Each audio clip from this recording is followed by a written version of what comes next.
Thank you very much, Swami, for beautifully explaining about each Perumal. Can you also explain other Sannidhis that were present inside Padasarathi temple? Yeah, we have one Sannidhi for Andal Nachiyar.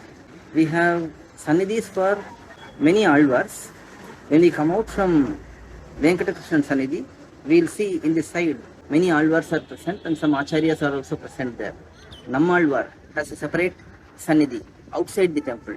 Tirumalizhai Alvar has a separate Sannidhi inside the temple. We also have Sannidhis for Bhagavad Ramanuja, Tirukachi Nambigal, Vedanta Acharya, Manavada Mamnigal, Puratalvan, Pillilokacharya and Mudali Andan are present together. We also have one Sannidhi for Yamunacharya, Alavanta.